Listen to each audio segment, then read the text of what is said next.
오늘 우리 주시는 하나님의 말씀은 골로새서 2장 6절 7절 말씀입니다. 골로새서 2장 6절 7절 말씀, 제가 준 성경으로 신약 성경 325면입니다.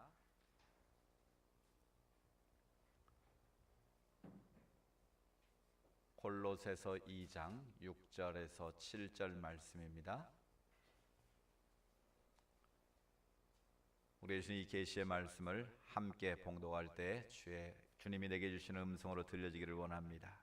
같이 읽습니다. 시작. 그러므로 너희가 그리스도 예수를 주로 받았으니 그 안에서 행하되 그 안에 뿌리를 박으며 세움을 받아 교훈을 받은 대로 믿음에 굳게 서서 감사함을 넘치게 하라. 아멘. 추수감사주일 아침입니다. 올 한 해 동안도 하나님께서 많은 일들이 있었지만 여기까지 지켜주시고 보호해 주셨습니다. 오늘 예배창 여러분 모두에게 감사가 넘치는 은혜가 있기를 주의 이름으로 축복합니다. 지난주 말씀을 통해서 우리 인생의 최고의 축복이 무엇인가? 바로 감사라고 말씀드렸습니다. 왜 우리가 하나님 앞에 감사를 드려야 되는가? 우리는 하나님께서 우리에게 행하신 그 은혜를 기억하고 감사해야 될 것을 말씀드렸습니다. 그리고 또 한 가지는 우리가 하나님을 경외하고 하나님의 말씀에 순종함으로 감사하며 살아야 됨을 말씀해 주셨습니다. 따라서 우리가 감사로 우리의 삶을 채워가는 것이 우리 인생 최고의 축복임을 다시 한번 깨달았습니다. 이런 글이 있습니다. 옷이 몸에 좀 끼면 그것은 잘 먹고 잘 살고 있다는 것이니 감사하라. 유리창을 닦고 하수구를 고쳐야 한다면 나에게 집이 있다는 것이니 감사하라. 정부에 대한 불평과 불만의 소리가 많이 들린다면 그것은 언론의 자유가 있다는 것이니 감사해라. 내가 세금을 많이 납부해야 한다면 나에게 할 일이 있다는 것이니 감사하라. 아파트 주차장에 주차장이 없어서 불편하다면 그것은 나에게 차가 있다는 뜻이니 감사해라. 세탁물이 많고 다름질할 옷이 많이 쌓였다면 그것은 내게 옷이 많다는 것이니 감사하라. 전기요금이 많이 나오고 또 난방비가 많이 나왔으면 그것은 내가 따뜻하게 살고 있다는 뜻이니 감사해라. 이른 아침 새벽 자면용 소리에 놀라 깼다면 그것은 내가 살아있다는 증거니 감사해라. 이런 지금 제가 말씀드린 것을 뒤집어 생각하면 우리는 다 어떻습니까? 원망과 불평으로 우리가 말하기 쉽습니다. 그러나 한 번 더 생각해보고 한 번 더 곰곰이 되씹어보면 그것이 바로 은혜요, 그것이 바로 감사임을 깨닫습니다. 그래서 성경은 범사에 감사라고 우리에게 강조하고 있는 것이죠. 우리가 그리스도로 산다는 것은 바로 보는 것마다 감사해야 됩니다. 듣는 것마다 감사해야 됩니다. 내가 행동하는 것마다 감사해야 됩니다. 우리의 모든 삶이 감사로 채워질 때 그것이 바로 하나님의 은혜요, 하나님의 축복이요, 하나님의 기적인 줄로 믿습니다. 그래서 오늘 사도 바울은 말씀을 통해서 감사가 넘치게 하라고 강조하고 있습니다. 감사가 넘치게 하라. 이 넘친다는 말은 플레로마라는 헬라어인데요, 이 한 번 물이 컵에 찼으면 이것으로 끝하는 것이 아니라 계속해서 차고 넘치는 상태를 플레로마라고 말합니다. 그러니까 감사는 일회적으로 감사절에만 감사하는 것이 아니라 우리의 삶 전체가 감사로 채워지고 감사로 물들여질 때 그것이 바로 하나님이 기뻐하시는 성도의 삶이라는 것입니다. 따라서 오늘 우리가 추수감사절을 맞이해서 우리가 한번 생각해보면 힘들고 어렵고 곤고한 일도 많지만 다시 뒤집어서 생각해보면 그 속에도 하나님의 은혜가 있고 하나님이 베풀어 주신 감사가 있다는 걸 생각하고 우리의 심령 가운데 감사로 채우고 감사가 넘치는 은혜의 시간 되기를 원합니다. 따라서 감사가 넘치게 될 때 시편의 다윗의 고백처럼 감사로 베풀어 주신 그 기적을 잊지 않게 되라고 다윗이 기도한 것처럼 우리도 감사의 은혜를 기억하고 그 감사가 우리 삶의 기적으로 나타나는 은혜가 있기를 주의 이름으로 축복합니다. 그럼 우리가 왜 감사해야 되는가? 오늘 말씀에 보면 세 가지 이유를 생각할 수 있는데요, 첫 번째, 감사의 동기를 생각해 볼 수 있습니다. 우리는 무엇 때문에 감사해야 되는가? 우리는 왜 감사를 넘치는 삶을 살아야 되는가? 그 비결이 바로 6절에 나와 있습니다. 오늘 골로새 2장 6절에 보면 그러므로 너희가 그리스도 예수를 뭐로 받았으니 주로 받았으니 그 안에서 행하라 말씀하십니다. 우리가 감사를 넘치게 해야 될 가장 중요한 동기는 바로 그리스도 예수를 주로 받았기 때문에 감사가 넘치는 삶을 살아야 한다는 것입니다. 우리가 예수를 그리스도로 고백합니다. 그 말은 예수를 주로 고백한다는 뜻인데 여기는 두 가지 중요한 의미가 담겨 있습니다. 우리는 예수를 뭘로 믿습니까? 나의 구세주로 믿습니다. 구세주, 나를 죄로부터 구원해 주신 분. 그래서 Jesus is my savior, 주님은 나의 구원자이십니다 라고 우리는 믿음을 고백하는 거예요. 그런데 우리는 여기에 그칠 때가 많습니다. 나를 구원해 주신 하나님의 은혜에 감사하며 이곳에만 멈추면 안 됩니다. 이건 절반의 고백이에요. 그 다음 또 한 가지의 고백이 있습니다. 예수님은 나의 주가 되십니다. 이 주라는 말은 우리 주인 주자를 쓰는 거예요. 헬라어로 큐리어스라는 말인데 이거는 주님의 주인 되심을 말하는 거예요. 주님의 주권을 말하는 거예요. 그래서 우리의 모든 삶의 주권은 누구에게 있다? 바로 주님의 손에 있다는 것을 고백하며 사는 것을 말하는 거예요. 그러니까 내 생명도 주님의 주권 아래 있고 내 인생의 모든 삶도 주님의 주권 아래 있고 내 가정도 내 자녀도 내 직장도 내 사업도 모든 것이 주님의 손 안에 있음을 고백하며 사는 것이 예수를 주로 고백하는 삶의 모습이라는 거예요. 그래서 오늘 내 삶은 다 주님의 통치와 다스림 가운데 있다. 이것이 바로 예수를 주로 받은 사람들의 고백인 거예요. 그러니까 이 두 가지로 우리는 항상 균형을 잘 잡아야 됩니다. 지금까지 한국교회는 예수를 나의 구세주로 믿는 쪽에 강조를 많이 둬왔어요. 그러니까 이 삶의 영역이 약해진 거예요. 예수를 구세주로 고백하는 사람들은 그 은혜를 기억하면서 내 삶의 현장에서 하나님의 주권과 하나님의 통치를 인정하며 사는 주대심의 이 로드십의 고백이 중요하다는 것입니다. 그래서 이 두 가지가 균형을 맞춰야 하나님이 기뻐하시는 건강한 교회, 건강한 신앙사를 할 수 있는 거예요. 그러니까 예수님의 구세주 되심과 예수님의 주인 되심, 이것이 내 스스로 힘으로 얻은 게 아니라는 거예요. 오늘 바울은 분명히 말합니다. 주로 받았으니라고 수동태로 표현을 하고 있는 거예요. 우리는 하나님으로부터 구원받고 주님의 주되심의 은총을 입은 것은 다 하나님이 주신 은혜의 결과임을 믿으시기 바랍니다. 그래서 이 모세라는 말이 be saved, 건져냄을 받았다라는 뜻이잖아요. 물에 던져진 모세가 제 발로 걸어 나온 게 아니잖아요. 바로의 공주 손에 의해서 건짐을 받은 거예요. 거기서 바로 구원이라는 단어가 나온 거예요. 그러니까 우리가 구원을 내 스스로 얻었다고 말하지 않고 우리는 구원을 받았다라고 말하는 거예요. 그 말은 하나님께서 나에게 거저 베풀어 주신 은혜의 선물이라는 고백인 거예요. 이 고백이 중요한 거예요. 그럼 오늘 바울은 왜 골로새 교인들에게, 오늘 이 시대를 살아가는 성도들에게 감사를 넘치게 하라고 고백할 수 있었느냐라는 거예요. 오늘 바울이 처해 있는 현실을 한번 생각해 보세요. 바울은 예수를 만나서 팔자를 고친 사람입니까? 팔자가 사나워진 사람입니까?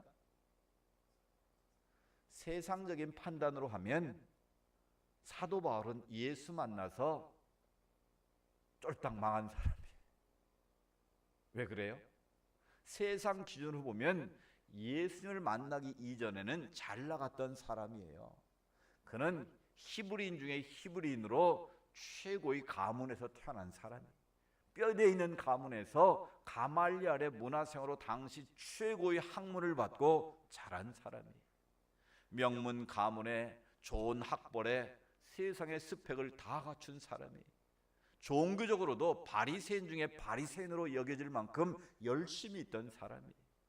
오늘 기준으로 보면 흠잡을 데 없는 실력 있고 능력 있고 스펙이 빵빵한 사람이에요. 그래서 그 이름이 사울이에요. 사울의 뜻이 뭐라고요? 큰 자라는 뜻이에요.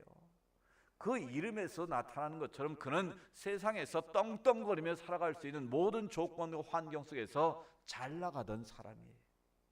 그런데 예수 믿는 자들을 잡아서 핍박하고 죽이려고 다메섹으로 공문을 가지고 가다가 다메섹 도상에서 주님의 음성을 들은 거예요.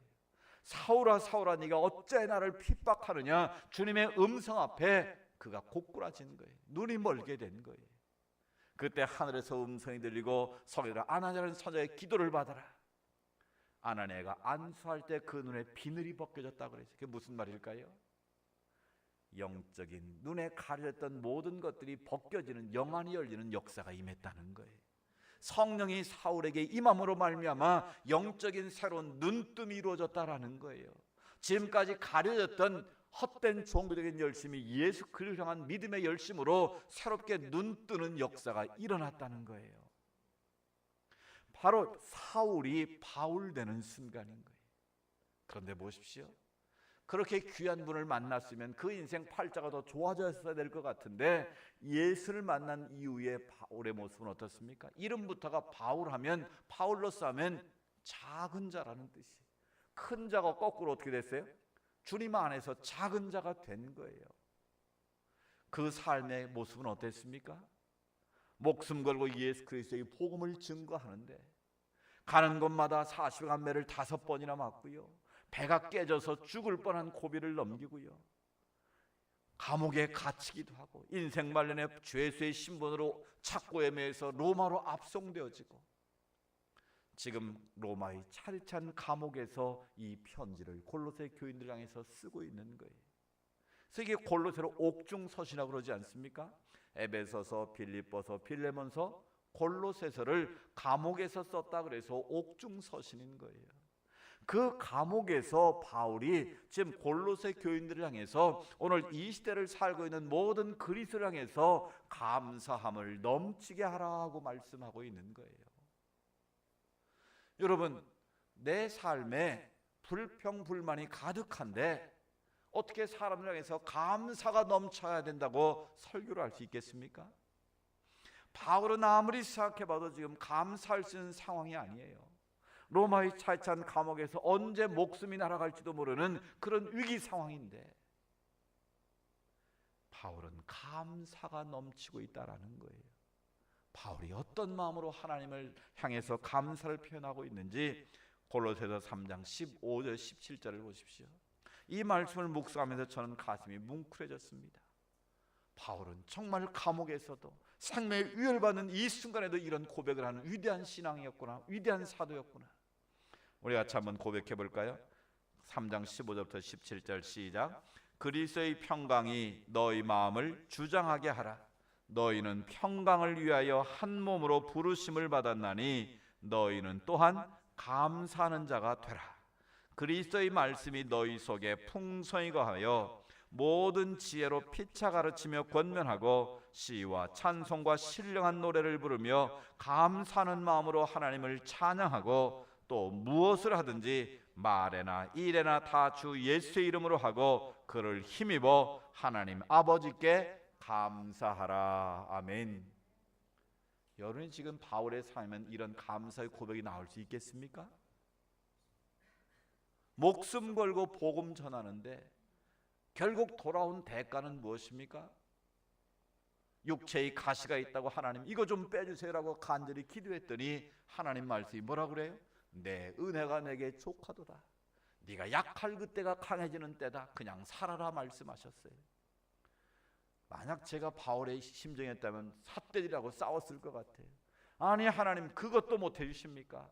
풍랑이는 바다를 잠잠케 하시고 죽은 자도 살리시는 분이 내 몸에 이런 질병 하나 못 고쳐주시다니요. 그런데 바울은 그렇게 생각하지 않았다는 거예요. 그 약할 때 하나님의 은혜가 임한다는 것을 깨닫게 되고 오히려 그 약함을 자랑하고 약함을 하나님 앞에 감사드렸다라는 거예요.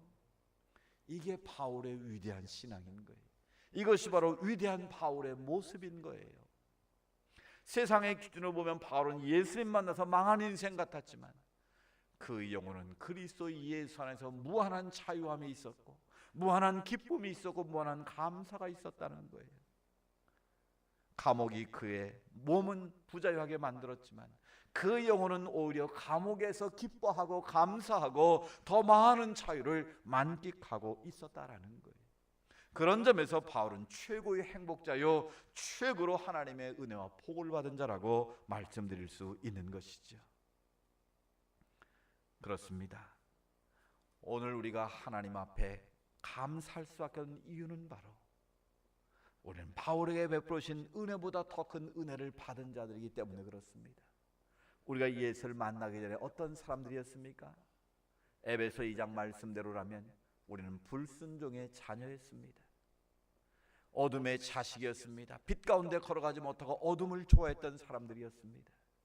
진노의 자녀, 우리의 죄 때문에 진노를 받아서 영원한 형벌에 떨어질 수밖에 없는 우리의 신분이었습니다. 그런데 하나님께서 그 크신 은혜를 예수 그리스도를 통해서 우리에게 베풀으시로 말미암아 긍휼을 베풀으셔서 우리를 하나님의 자녀가 되는 권세를 주셨습니다. 우리의 모든 죄를 용서해 주셨습니다. 우리에게 영원한 생명을 주셨습니다. 우리를 영원한 하나님 나라의 백성 되게 하시는, 하나님 나라를 유업으로 차지하게 하시는 엄청난 은혜를 베푸셨습니다. 그 이유 하나만으로도 우리의 삶은 감사가 넘쳐야 될 줄로 믿습니다. 지난주에 감사 일기를 한번 써보자고 말씀드렸는데요, 우리가 한번 생각해보면 모든 것이 감사 또 감사한 것뿐이에요. 어려움 가운데도 지켜주신 것도 감사, 자녀를 지켜주심도 감사, 일터를 지켜주심도 감사, 사업 지켜주심도 감사, 이 교회를 하나님께서 내 가운데 지켜주심도 감사, 모든 것이 감사 또 감사입니다. 그런데 아무리 많은 감사의 제목을 나열한다 할지라도 그 가운데 예수 그리스도를 주로 받은 이 감사가 빠진다면 그건 속빈 강정 아니겠습니까? 나 같은 죄인 살리신 주님의 그 은혜를 다시 한번 기억하고 영원한 생명으로 나를 옮겨신 그 하나님의 은혜를 기억하며 내 삶에 감사가 넘치게 될 때 그 감사의 삶 속에 하나님의 은혜가 임하고 기적이 임할 줄로 믿습니다. 비록 바울을 감옥에 가두었던 그 영혼은 가둘 수 없었고 그 영혼은 무한한 기쁨과 감사로 충만했던 것처럼 우리의 삶 속에서도 그 예수 그리스도를 주로 고백한 은혜를 기억하고 살 수만 있다면 내가 삶의 형편이 어떠하든지 그 자리가 하나님의 은혜가 임하고 하나님 나라 천국이 임하는 기적이 될 줄로 믿습니다. 두 번째로 우리가 하나님 앞에 감사로 넘치게 삶을 사는 이유를 말씀합니다. 그 감사의 비결인데요, 우리가 감사될 비결이 무엇인가를 오늘 6절 하반절에 또 이렇게 표현합니다. 그러므로 너희가 그리스도 예수를 주로 받았으니 그 안에서 어떻게 하라? 행해야 된다라고 말씀합니다. 그러면서 그 6, 7절에 또다시 설명을 하죠. 7절 같이 다시 읽어봅니다. 시작. 그 안에 뿌리를 박으며 세움을 받아 교훈을 받은 대로 믿음에 굳게 서서 감사함을 넘치게 하라. 믿음이라는 단어에 동그라미를 치고 감사의 동그라미를 한번 쳐보세요. 우리가 예수 그리스도를 주로 받았어요. 내가 지었던 모든 죄를 용서하시고 나의 구세주가 되셨고 내 모든 삶의 통치자가 되셨습니다. 그러면 지금부터 우리는 누구를 따라가야 됩니까? 믿음의 주 온전케 하시는 예수 그리스도를 따르는 것은 너무나 마땅합니다. 예수는 우리 인생의 스승이 되시고 우리 인생의 멘토가 되시는 거예요. 그래서 우리는 앞서 가신 주님을 따라가는 것이 마땅한 성도의 자세요, 예수를 따른 제자의 태도라는 것이죠. 그래서 바울은 예수를 주로 받은 사람들은 그 안에 뿌리를 내리며 예수 그리스도 안에 깊이 내 신앙의 뿌리를 내리라는 거예요. 그리고 그곳에 든든히 세움을 받아서 그 말씀의 교훈을 받아서 믿음에 굳게 서야 된다라는 거예요. 우리가 예수를 따르는 삶의 모습이 뭐예요? 바로 믿음으로 사는 것 아닙니까? 올 한 해 우리가 달려온 믿음의 표처럼 예수 그리스도를 주로 받은 사람은 어떻게 살아야 된다? 믿음으로 살아야 된다는 거예요. 자기 신념이나 자기 가치나 자기 확신 가지고 사는 것이 아닙니다. 예수를 믿고 따르는 그리스도인들은 날마다 예수 그리스도를 주로 고백하며 믿음으로 사는 사람인 줄로 믿습니다. 그래서 오직 의인은 믿음으로 말미암아 살리라. 우리는 믿음으로 살겠다고 고백한 자들이, 우리는 믿음으로 살겠다고 결단한 사람들이, 그러니까 우리는 어떤 상황에 있더라도 오직 믿음으로 주를 바라보고 믿음에 굳게 서서 믿음으로 살아가는 것이 승리의 비결이고 기적을 일으키는 비결이라는 거예요. 그래서 마가복음 9장 말씀처럼 귀신 들린 아이를 가진 아버지가 주님 앞에 와서 할 수 있거든 내 자녀의 귀신을 좀 쫓아주십시오. 제자들이 그 귀신을 쫓아내지 못하고 쩔쩔매고 있을 때에 그 아버지가 와서 요청을 하지 않습니까? 그때 주님이 하신 말씀이 무엇입니까? 할 수 있거든이 무슨 말이냐? 믿는 자에게는 능히 하지 못할 일이 없느니라. 아멘. 너희가 믿음이 있으면 아무리 악한 귀신도 쫓아낼 수 있다는 거예요. 아무리 태산 같은 문제도 믿음으로 풀어낼 수 있다는 거예요. 그러면서 제자들이 조용히 묻습니다. 사람들이 다 떠난 후에 왜 우리에게는 그런 역사가 나타나지 않았습니까? 그때 예수님이 뭐라고 말씀하십니까? 믿음이 작은 자들아, 그렇게 말씀하셨어요. 기도 외에는 이런 유가 나타날 수 없다. 그 기도라는 말은 금식이라는 뜻인데, 그 말은 너희가 생명 걸고 주님의 이름으로 기도하면 얼마든지 귀신이 물러가고 하나님의 역사를 일으킬 수 있다는 거예요. 근데 너희에게 문제는 뭐라는 거예요? 믿음이 있기는 있는데 너무 작다라는 거예요. 오늘 우리들도 마찬가지입니다. 저에게도 믿음이 있고 여러분에도 믿음이 있습니다. 믿음은 있는데 그 믿음이 너무 주님 보시기에 작다라는 거예요. 믿음이 너무 작으니까 어떤 문제에 걸리기만 하면 바로 걸려 넘어지고, 그것 때문에 시험에 빠지고 하나님 왜 이러시느냐고 원망과 불평이 먼저 터져 나온다는 거예요. 그러나 큰 믿음을 가진 사람은 어떤 위기가 오고 어떤 어려움이 닥쳐와도 주님 나를 연단하지 나를 더 큰 하나님의 그릇으로 빚어가시는 과정인 줄 믿습니다. 하나님 감사합니다. 믿음으로 고백하고 믿음으로 나아가는 자에게는 그 문제는 아무것도 아니라는 거예요. 오히려 그것이 걸림돌이 아니라 하나님의 살아계심을 증거하는 디딤돌이 될 수 있고 축복이 될 수 있다는 것입니다. 이 감사로 우리의 믿음을 더욱 키우는 기회가 될 수 있기를 축복합니다. 주님은 그래서 너희 안에 겨자씨만한 믿음만 있어도 이 산을 저 바다에 던지라 해도 그대로 된다고 말씀하지 않았습니까? 우리에게 그런 믿음이 그만큼 적다라는 거예요. 우리가 예수 그리스도를 주로 받은 자들로서 주님은 모든 것의 문제를 해결할 수 있는 열쇠를 가지신 분이고, 주님은 우리의 모든 삶을 다스리시고 통치하시는 주되심을 인정한다면 오늘 우리는 흔들리지 않는 믿음 가지고 다시 한번 우뚝 서기를 축복합니다. 그 믿음으로 살아갈 때 그 믿음의 삶을 통해 하나님의 능력이 나타나고 하나님의 기적이 임할 줄로 믿습니다. 믿음과 감사는 비례할까요? 반비례할까요? 믿음과 감사는 정비례를 하는 거예요. 믿음의 수준이 올라가면 감사의 수준도 점점 높아지는 거예요. 목사로서 성도들의 삶의 모습을 보면 뭘로 평가하고 하냐면 그 사람의 믿음은 뭘로 평가해요? 감사하는 걸 보면 알 수 있어요. 믿음이 있는 것 같은데 감사가 없으면 그건 믿음이 형편없는 거예요. 그냥 겉으로 보이는 모습은 별로 믿음이 없어 보이는데 그 사람의 감사가 있는 걸 보면 그 사람의 믿음은 성숙한 거예요. 이건 항상 정비례하기 때문에 그래요. 믿음이 있는데 감사가 없다? 이거는 잘못된 신앙. 그건 있을 수 없는 일이에요. 그 사람의 신앙의 수준은 어디까지 감사할 수 있나를 보면 알 수 있어요. 저는 그런 부분도 봤어요. 비전 트립을 갔다가 바닷물에 휩쓸려서 아들이 죽었어요. 보통 같으면 교회를 상대로 소송을 하고 난리가 나지 않겠습니까? 그런데 이분이요, 장례식장에서 정말 선영한 목사님 같은 그 감사를 하시더라고요. 내 아들 세상 물정 모르고 정말 순수하게 하나님의 선교를 하다가 세상 죄 가운데 살지 않고 하나님 선교하다가 하나님 부름 받았으니 하나님 감사합니다. 저 천국에서 주님과 함께 영원히 살 것을 바라보니 내 마음의 문 억장처럼 무너지지만 오히려 그 아들의 모습을 보니 감사합니다. 그 부모의 감사는 순교의 믿음이 있는 거예요. 아들을 잃어도 하나님의 선교를 하다 하나님 부름 받았으니 감사하다는 그 믿음은 바로 순교자의 믿음인 거다라는 거예요. 요한일서 5장 4절에 말씀합니다. 대저 하나님께로서 난 자마다 세상을 이기느니라. 세상을 이김은 이것이니 우리의 믿음이니라. 믿음은 세상을 이길 수 있습니다. 믿음은 어떤 문제도 헤쳐나갈 수 있습니다. 그 믿음은 바로 감사로 나타나는 것입니다. 오늘 예수 그리스도를 주로 받은 우리들이 주님을 바라보고 그 믿음을 감사로 나타날 때 그 속에 하나님의 기적이 임할 줄로 믿습니다. 하나님의 놀라운 승리의 깃발을 흔들게 될 줄로 믿습니다. 세 번째로 우리가 감사를 방법에 대해서 말할 수 있습니다. 감사는 어떻게 될까요? 행동으로 드러나야 된다는 거예요.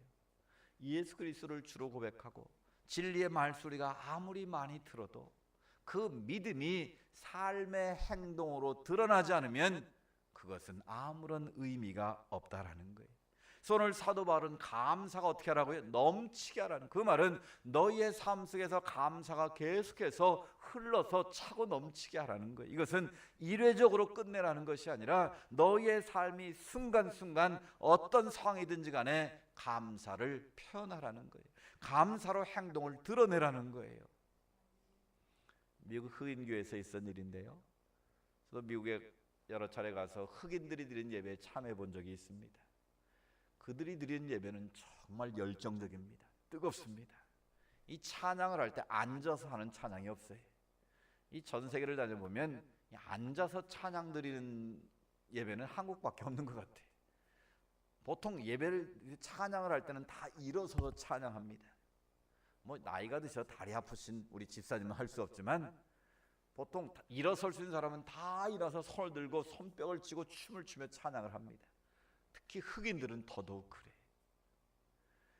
그러니까 아멘을 해도 예배 시간에 막 천장이 날아갈 정도로 아멘 할렐루야 막 그렇게 외칩니다. 오늘 설교 시간에 목사님이 말했습니다. 하나님께 오늘 우리에게 큰 애 주실 줄로 믿습니다. 오늘 우리가 어떻게 이 하나님의 은혜를 앉아서만 받을 수 있겠습니까?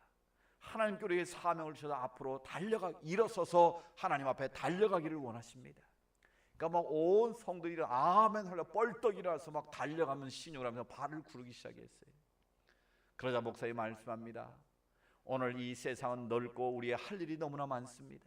우리는 달려서 뛰어가는 것만으로 부족합니다. 우리는 날개를 달고 날아올라야 됩니다. 그러니까 아멘 하려면서 막 날개치면서 금방 날아오를 것처럼 막 반응을 보였습니다. 그러자 또 목사님이 말합니다. 우리는 하나님 나라의 복음을 증거해야 됩니다. 우리는 날아가는 것만으로는 안 됩니다.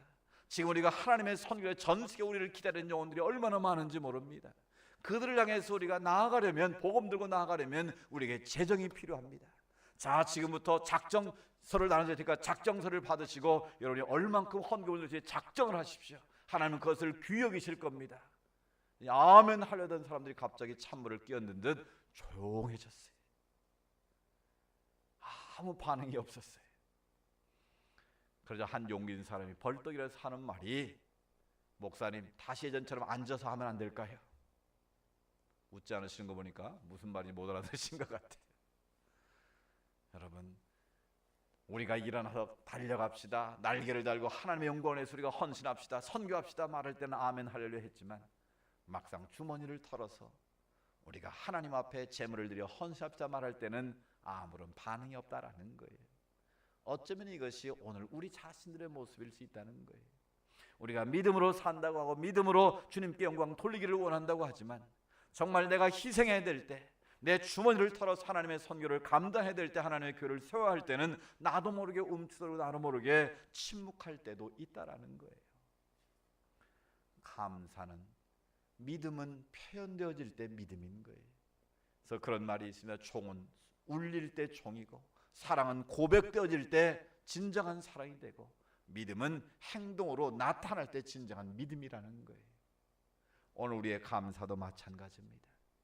우리가 아무리 입술로 감사를 표현한들 내 삶에 감사로 그것이 행동으로 나타나지 않으면 그것은 속빈 강정이 될 수밖에 없고 그 속에 하나님의 기적과 하나님의 놀라운 축복은 임하는 것이 어렵다라는 거예요.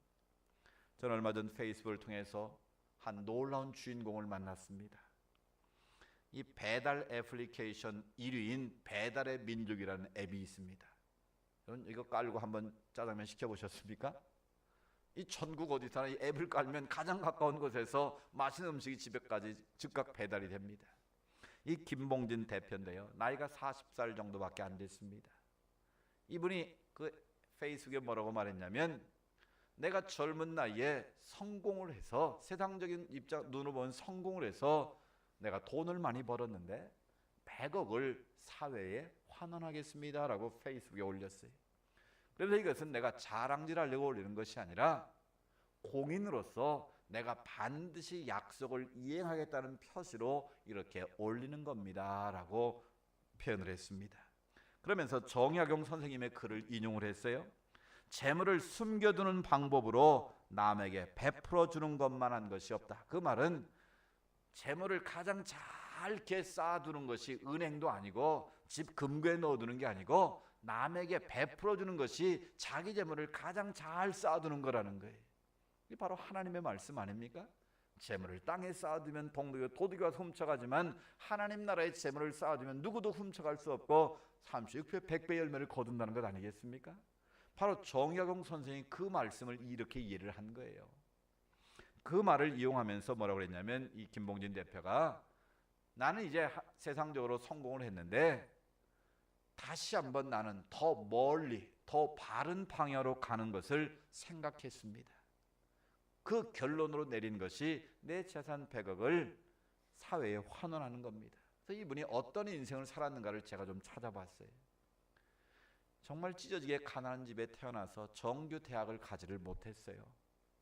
그래서 전문대학을 졸업하고 학업에 대한 열망이 있으니까 학점 이제 등록을 해가지고 학점 등록을 해서 대학원 과정까지 마쳤더라고요. 이 제대로 공부하지 못한 것이 이분이 한이 돼가지고 공부하고 싶은데 돈이 없어서 공부 못하는 아이들에게 이 100억을 장학금으로 써서 정말 나보다 더 탁월한 인재를 키워내고 싶다라는 것이 그분의 소망이었어요. 근데 그분이 그 글에서 감동적인 것은 무엇인가 하면 제가 지금 서 있는 이곳에 오기까지 너무나도 감사한 일들이 많았다라고 고백했습니다. 그러면서 이런 세상에 대한 감사함은 말로 말하는 것이 아니라 행동으로 보여줄 수 있어야 한다고 저는 생각했습니다. 저는 이 고백이 참 귀했습니다. 많은 젊은이들이 어떻게 해서 돈을 번 사람들이 내 손의 힘으로 내 능력으로 내가 잘해서 돈을 많이 벌었다고 교만하고 그것이 자기 재산으로 축적하고 자기만을 위해서 자기 가족들만 쓰려고 하는데 이 김봉진 대표는 그러지 않고 나를 오늘 여기까지 키워준 사회에 대해서 나는 감사함을 잊지 않았다라는 거예요. 결국 그는 예수를 믿는지 안 믿는지 저는 그건 모르겠어요. 그러나 분명한 것은 그는 예수 믿는 자의 정신은 가지고 살고 있다는 거예요. 적어도 세상을 향해서 감사할 줄 아는 마음은 있다는 거예요.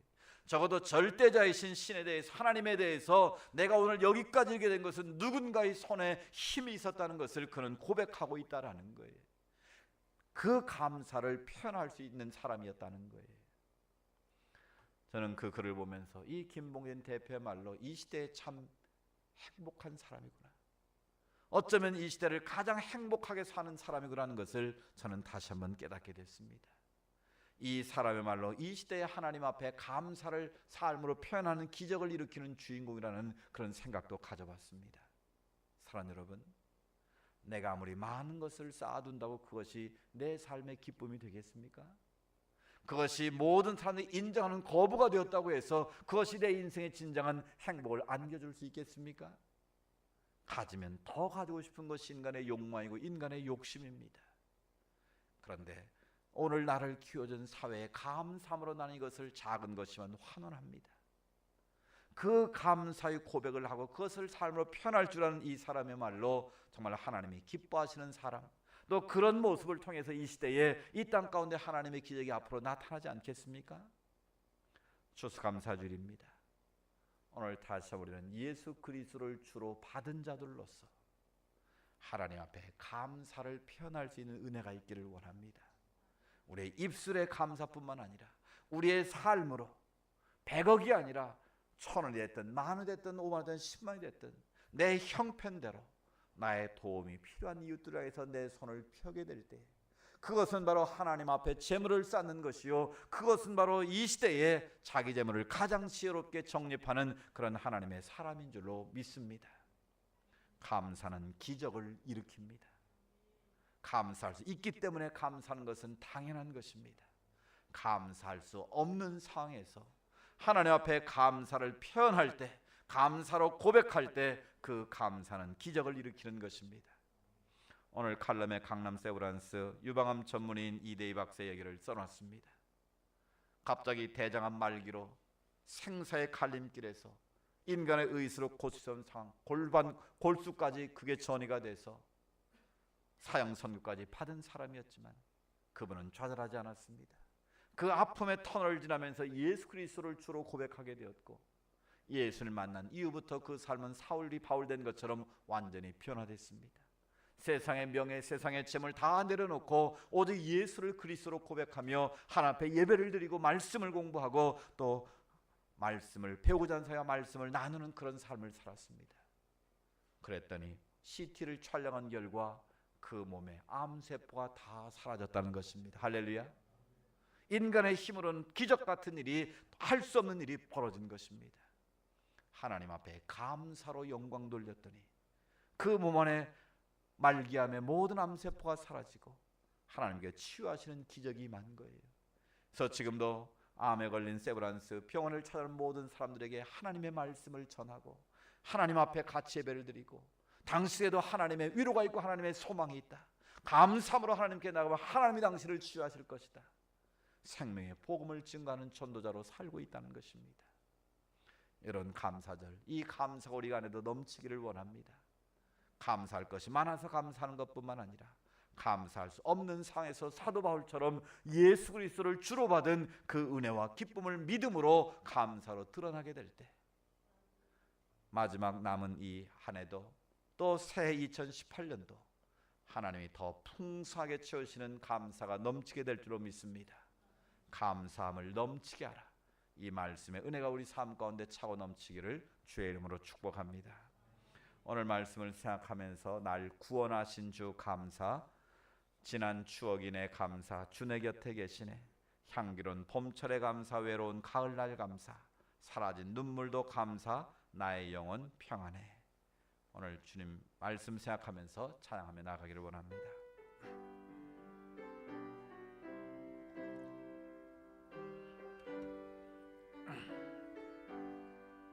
날 구원하신 주 감사, 모든 것 주심 감사, 지난 추억이 내 감사, 주 내 곁에 계시네, 향기로운 봄철의 감사, 외로운 가을날 감사, 사라진 눈물도 감사, 나의 영혼 응답하신 기도 감사, 응답하신 기도 감사, 거절하신 것 감사, 헤쳐나온 풍랑 감사, 모든 것 채우시네, 아픔과 기쁨도 감사,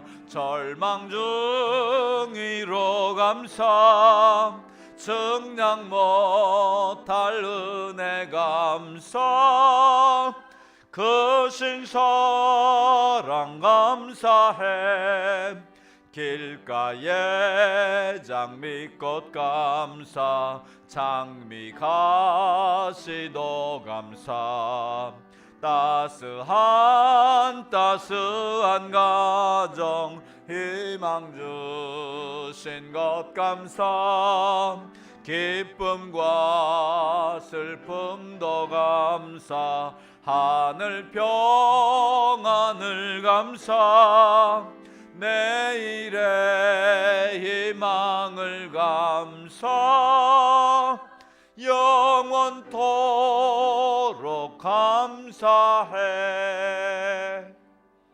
좋으신 하나님 감사합니다. 오늘 말씀처럼 감사가 넘치는 감사의 삶이 되기를 원합니다. 감사절에만 감사하는 것이 아니라 우리의 모든 삶이, 우리의 모든 순간이 감사로 채워지게 하시고 감사가 차고 넘치게 하여 주옵소서. 그래 우리의 믿음이 감사로 드러나게 하시고 감사한 자의 기적을 베풀어 주시는 하나님의 역사가 우리 삶 가운데 임하게 하여 주시옵소서. 예수님의 이름으로 기도드리옵나이다. 아멘.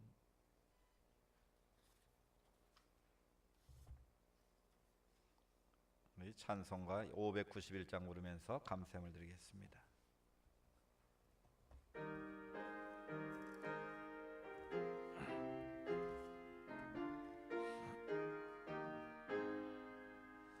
저 밭에 농부 나가시 뿌려 놓으는 주 크신 능력 내려 잘 길러주셨네.